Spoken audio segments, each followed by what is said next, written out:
Mbalimao Anyokuma, très urgent, bien dimanche 19 février 2023. Aye ni message kolongolo président Asimika sur l'air est très grave. Maliden jugudo de Wulembe, kataka terrorisme attaqué do ken Niger ka siternu jeni. Kato imagita ka Mali armée toko tienoyi. Président Asimi ninkera edeka dukula. En tant que militaire, angani bi fait, anga président yi, ambi ko awa 5 kelem de be iga fanga kono. Iriger tika fanga kono. E mo to u da sago fo. O mo kelo ali chini u te ki to duman fo. Na kunde ko oni ni mo to ka kife o te na kife. Mun kara Senegal anyai. Ousmane Sonko ka mobile vitri tira. Ay CEDEAO bolenga kuma. Ay Union africaine bolenga kuma. Opposant Ousmane Sonko, Sénégal police tara ka mine en tant que opposant politique, ka brutaliser bela jele aye a caméra be. Ay RFI bolenga kuma. Ay Union européenne bolenga kuma. Ay Union africaine bolenga kuma. On va y relâcher que droit de l'homme koko galon de Tchadi président Petini, on m'a opposé à mon keme flafara. On m'a assis et fait un ma reçoit. Makoro ma reçoit. Comment me faut un président Assimi ma Mali kono? O te faut Macky Sall nous elilali. Comment me faut Emma? Doga me da eka. O te da Alassane Ouattara kan. Ni Alassane Ouattara doga Côte d'Ivoire, il beti resro kasobumbala. C'est clair comme l'eau de roche. Il blague pas. Et puis, ça va faire ça nous commander, mais il est très rigoureux. Madame, on a côté qu'à la Côte d'Ivoire. Aïe, RFI bolo là. Aïe, TV5 bolo là. Ou bon, est là parce que, eh, ou toi, ou kake ou. Bon, eh, pour le kene ok. Kene mo to ou da sa refo. Ola, abe fo ke eh ga fanga, kite ka mo toro. Awa fanga e fanga de. Fanga te takani hinana fasu do be no. Ni ake, ibe ga hina muno nu yusoro be koda ga garange mamunda baguluka. Ambi fait, ambi quoi parce que c'est ka koja nunu d'abord nunu na de bon. Iu ka na bo ite koja wi faut ka dien fara la haraka. Ni be ka séduction de ninu fa fait. Wala sa ko fo kiga ninkai. Ale nyuma ka otono fo parce que oluka la nini emu ke genga boy parce que oluka na de bon. Ye politicien nga na bon, ye français ka na bon, ye CEDEAO ka na bon. Awa mogodo de sanno ou benye be ela awa uka la nini de e kataka ka boy président Assimi. Donc, mon fille est ka dessa à Koukalala. Ni sigi kite irigare kika fangala. Ni mi dena kashi, dembi la kashi. Iye izini bao joambi fou. Sans keleninkla, izini mourant au projet. Président Madili ka Mali histoire là. Bravo, volume kai. Sans kele, avion de bidrou président Assimi. Et il m'a donné chamanke. Mais jamana ere deun, jogo jugu munumbe. Ni mo woro kele ko boy biga fanga oba be tien ibolo meka tien de fina ni erreur de Modibo Keita nso ni erreur de Thomas Sankara nso ante fa erreur ki so ikada ni trop ni koyo so dro bila en crise ba mbe fa awan shit se ka bouger ka meta malla parce que na on de be baraju kilina bon ebe doya ete kuma amunu me kela fasa nango ngambe e défend ante ka malien dendoye ko terrorisme danga jamana ci no ye français malien dendo ga baba mako kono ko défend ngana e ka justice te fin fola maintenant on pourra ko tigi parce que na ngambu jabi nyumante na boanda ngana nyogo negen che mo mi fa fraki iga dugu ci e ka dugu no dendo ga wuli ko tigi défend wallahi ne gi ba tigi jabi nyumante boyda bon émotion bi bla ko la o justice kele fana betla ko ke ki kele justice be fana te ango tien fo pour gouvernement B qui sont très intelligents, qui comprennent la situation. Mais d'autres ont analysé, d'autres ont dit non, ni ta. Nous, comme on est là, on a convaincu, on a convaincu qu'il a fait Jota là. Au procureur B, à votre moment, on a des tranchons la face à Brau. Quand vous le faites pas, ni gars vous le faites pas, d'autres ont dit qui. Président Assimi, ni toi vous nous droit de l'homme qu'elle est là, ni toi vous nous démocratie qu'elle est là. Nous be Sahel de Nofeka, Koutaye, et nous na bon, et nous gain, nous tena kefe. Iye malien to ou da sabo sugu be fo. Fo don na olina kana et to tien, e be koutoye, ko liberté d'expression, ko hina, mais olu be ka e ka ko be ta ka be tien ka i to tien, qui est marfatigi de ni kumana de, ou ben nkila de, odobo to ka émission na. Kaujim Boraka, comment se trouve fort, connu comment on vit menede, moi Kaujim kele dien la gauchité à Mamunda Eka, mais pourtant Emma Mine.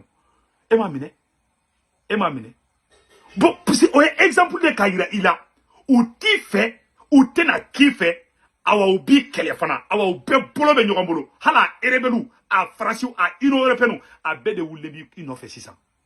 C'est un combat qui n'a même pas commencé. Halama c'est mitana folo. Comment il a? Non, halama souria mitana. Combat dans la 10 minutes bofolo. Yaro, match, ni be match ke balontana. Match est 90 minutes. Mali mahali 5 minutes temps folo balontana folo. Kela mahali damine folo. Awa ni ma ministre genga bo Mali kono ni élection et ministre soro Mali kono billahi ni ministre mogo ma bo ka résultat do di muni Mali on ka résultat tekele ka shibon teke kono eji mogo be résultat bo ministre ba fo kale maso o de ke Côte d'Ivoire ka Côte d'Ivoire chi ministre be bodoro ke ma ke asimi iga kanda ma ke président ou be kanda do be Mali on bo mu fe mu mena asimi ou be asimi re ou be akra mogo sugu sugu ou be bodoro kono ko ma gagner ou be tujo ou be taka mogo do ira ko de gagner ou be nunu en galon teke laudi ebe ka kom kere kaka nya ou ka foko non tiana asimi ka ni kai ebe na fe mi ka ni kai ebe na fe fo lubo au contraire de fo olu te démocratie ko kele law olu te droit de l'homme ko kele law olu e crime mu ke jonya ke ele ben sema mogo mata mari surasu da ku kantre au bole ko ka fola anga prefo da ku kantre kidal au bole ka kuma ola ou te kuma ola parce que olu ka mogo du nous yere des criminels ou yere nous yere des terroristes ou ye e ka jamana do na bla ko beki sago fo bo afle obeka ta onina kata e asimi ra tochi na fa jume mola sege bara ko mara fa kise tambi bulu kise kononton ibo de ti sokono jugula ali korane kono bibulu kono anga mogo baw yo fo an kuma nan date ni nga fara anyira fasa fan yere tara soro ne bora ke la fasa odo gere kuma na wulde no fe bon ni nkera mogo la be mogo la décourager anga tien fo nyogo nyana e ka justice be ki sago ke ere kanu bago drone la ni bora kibe ni faso de njugu na ko si sandro parce que itera do fuma faso de njugu ko itera do fuma ko c'est des terroristes mogo mo kono ko l'armée ne monte pas en puissance o ti est terroriste. Mais ni bora ka fo beta plainte qui contrôle là mais c'est des terroristes et moi me aga surasu la ko si e Poutine fait ta opération ke Ukraine ako ko irisi ke den fait ya bo ida ko irisu ka surasu qui be démoraliser tu vas faire 10 ans de prison donc mana tu sais ni massacre mana fo mo ka fenge même massacre fana la gushiro be soro da mana madla ni mo bi la munu njogo mai ni nye 3 ka ni makuma na tikuyi abe mo nya do ila abe mo teke ka fanga la wi kilingi flana fana tuguni mogo jugu ye mogo jugu di kana mogo koron do be o mai ayo do ta ka ama do ta bon munu mai olu nya wala olu nyogona si do be aw kerefe uta obunyawo ango tien fana fo nyogo nyana président simi erreur kera transition na ngana nyogona erreur kera de baraken tabulu kai sankele izini mogo sankele avion den biduru sankele Mali e be ka kankele ka biduru ni ko de jo Mali norola drone sana avion sana char combat sana o be kan mais ni mogo nta obunya ka da yoro da manama dika ima ka ojimi jajelo ya parce que aya ye en d'abord eriger taw ka fangala non aye beto e beki da sago fo o erreur jugu badi o erreur flofro na munye mogo munu ye Mali faga o mogo do be no ayo do gerawla o kera erreur badi me ka tiere fo ina il n'est pas encore trop tard bon olu to munu be olu nyabala olu nolu be mo kalite kilingi o do ba o karafe awta obunya anga tienfo sabana fana munye awno kanubagaw nu nyabala desiru do be no obu tronya do la bo bi awka ngani erreur be de corriger sinon ay barake de amba be fo volume kan asiminga niveau la volume kan maliki jaw ga niveau la volume kan Modibo Kone ga niveau la volume kan premier ministre Choguel ga niveau la volume kan Sadio Kamara ga niveau la volume kan Colonel Wage ga niveau la au bébé ka barake bi vraiment on est fiers de vous tous mais ayaw dija on n'a plus droit à l'erreur ani erreur chamon ka anya nyogona malu asiento kono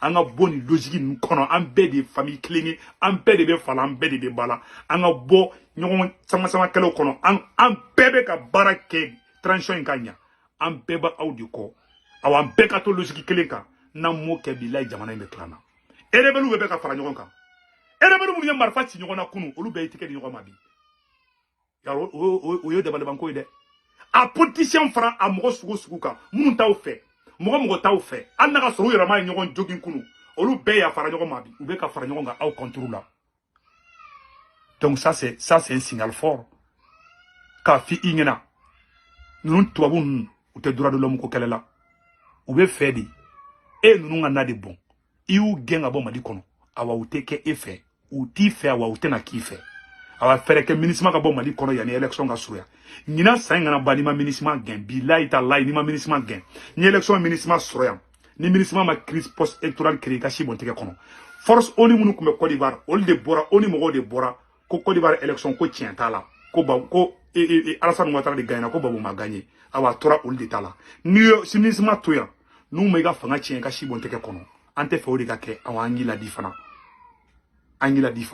ambi fe ambi ga fanga fe et se ka sojo kibi don blaso kono o don jogo jugu bola mo jogo corriger ça veut dire que des bébés bana et don be commencer que ga so référer lamine ibe sa doro bi ga so beti donc e ka e don ne malion ni mali den jugu munu be ou corriger damine depuis 600 ni ou toy nous kora ou betaka buluda et ko droit de l'homme mogo ka dignité be ka bafoué jamana wɛrɛw la ite oni bole ka kuma la ite CEDEAO bole ka kuma la Ousmane Sonko ka kɛra ay CEDEAO bole ka kuma ay Union africaine bole ka kuma ay TV5 ni France 24 bole ka kuma mais ni Assimi de kunya kɛ billahi sama sɔrɔ u daw wagalen be fan bɛɛ malien den wɛrɛw be bɔ k'u dɛmɛ a la parce que Assimi ye mɔgɔ ton trop yi non ne yɛrɛ ni et puis mun ye dabaliba ne minɛ quoi Arasbati ba aw la gosi ko aw ka décision ta farasi contre Arasbati ka bɔ k'aw jagi jugement kuma procureur ma kuma tawone ban ibara quoi on ko sali ne activiste